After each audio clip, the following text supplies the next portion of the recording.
Billahi minash shaitanir rajim. Bismillahir Rahmanir Rahim. So, I'm continuing the book which I was reading, Tawhid al-Mufaddhal. Today, I will start where Imam reminds us about psychological faculties. About memory, Imam reminds us to imagine what will happen if we are deprived of memory, how much our life affairs would be disturbed. For example, take business. He would not remember what other people owe him and what he owes other, what bargains he made, good and evil people. He would not have remembered who did good turn and who is an evil one, who profited him and who harmed him. Travel, he would not have remembered the path traveled by him numberless times. Learning, he would not have remembered anything even if he continued to learn a science all his life.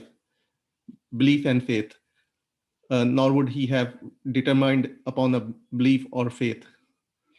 Then Imam alayhi salam says, just see how profitable to man are these faculties.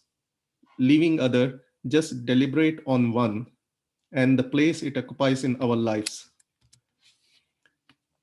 Then Imam says, even a greater boon than memory is forgetfulness, without which man would not found solace in any affliction. कोई भी गम किसी के पास इंतकाल हो जाए तो जो तकलीफ पहले दिन रहती है धीरे धीरे वो कम हो जाती है, तो ये फॉरगेटफुलनेस भी एक बड़ी नेमत होती है. Clear frustration and get rid of malice. He would have failed to relish anything good, basically, because of insistent memories of affliction and frustration. Then Imam says, don't you see how the contrary faculties of memory and forgetfulness have been created in man, each ordained with a definite purpose? Another uh, psychological faculty is modesty, without which no one would have shown hospitality to a guest, nor anyone would have implemented his promise, nor anyone would help needy, nor any goodness would have been achieved, nor any obligations would be performed, and nor a person would honor his trust. Then Imam alayhi salam says, don't you see how all these have been endowed in man so fully as to benefit him and accomplish his affairs? Then Imam alayhi salam says to consider the blessing of speech and writing. About speech and writing, Imam says like, speech is a medium for the expression of inner thoughts and cordial feelings, and with which he understands the inner points of others. Then Imam says about writing. Writing is a mean for knowing the histories of bygone people and for transmitting those of existing people for generations to come. Through the same, achievement of science and literature are preserved. They are preserved in books for ages. Otherwise, sciences too would have been extinct. Information on morality and etiquettes would have been lost, and a serious damage in the affair of religious teaching and traditions. Basically, without the art of writing, one age would have been cut off completely from the another. Therefore, as said in the Holy Quran, Bismillah ar-Rahman ar-Rahim, Allazi allama bil qalam, who taught by the pen, Allam al insana ma lam ya'lam, taught humanity what they knew not. Then Imam alayhi salam said to consider the matter of which knowledge has been granted to men and those of which he has not been given the knowledge. जो चीज़ का इल्म इंसान को अल्लाह ने दिया है और जो चीज़ का नहीं दिया है उसके बारे में इमाम बताते हैं.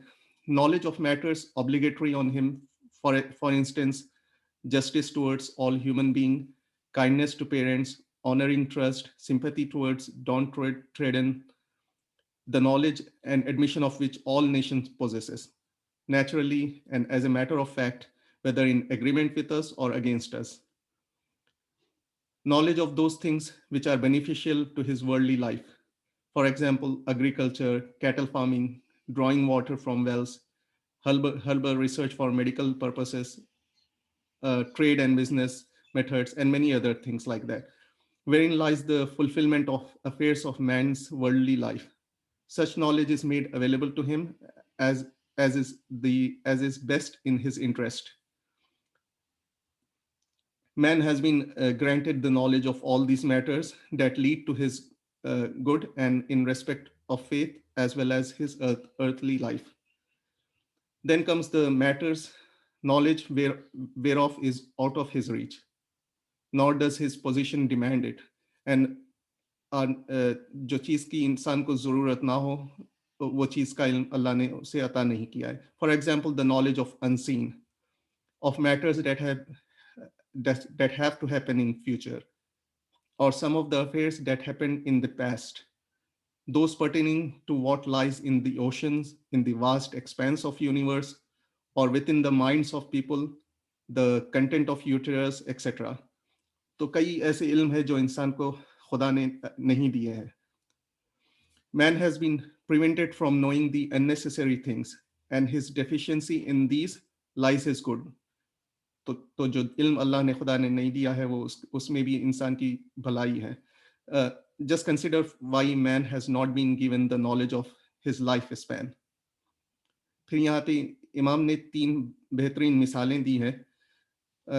If he knew the period of his life on earth to be short, his whole life would have been embittered, and knowing this, he would have awaited the moment of death. In case he had long lifespan, this confidence in his survival would have given him undue confidence. He might have overwhelmed by pleasures under the impression that he would offer penitence in the last days of his life. This is a matter which Almighty Allah does not want from his creatures. Uh, First example he gave is like, suppose you have a servant who continues to offend you throughout the year and hopes to be pardoned against a day or a month or a month's service. Surely you would not like that. And this servant will not rank with a righteous servant who is ever ready to do your bidding. But in the case of one who is determined on disobedience, as long as he will, expecting forgiveness at the later stage, he is trying thereby to deceive him, who deceive Allah subhanahu wa ta'ala, who cannot be deceived. He who seeks pretext in submitting his penitence at later stage, it may not be possible for him under sudden onslaught of death, and so he may leave the world impenitent. He may be like a debtor who is competent to pay his debt, but puts off from time to time until death overtakes him. His assets get destroyed, and his debts will stand against him. As such, it is in the fitness of things that the knowledge of man's lifespan be kept a secret from him, so that he may expect death to come at any moment, and under that suspense to evade the transgression and adopt righteous action. You may raise another objection that now that his lifespan is a secret from him, he is ever in suspense about his death. He commits evil deeds and unlawful acts. To this, Imam replied that if in spite of all this, a man does not refrain from evil, it is a sign of his temperamental perversion and his hard-heartedness.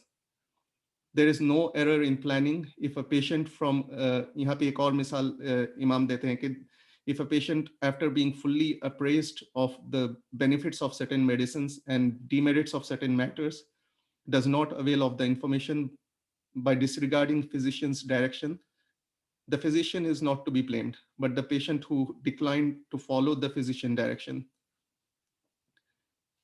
In spite of suspense about death, which he has because of his ignorance about his lifespan, he does not desist from transgression. Then आखिरी लम्हे पे भी ऐसे लोग कोई desist नहीं करेंगे. As such, the suspense about death is in any case is better for him than his confidence in long life. तो यहाँ पे मैं अपना presentation end कर रहा हूँ. Inshallah, I will continue next time.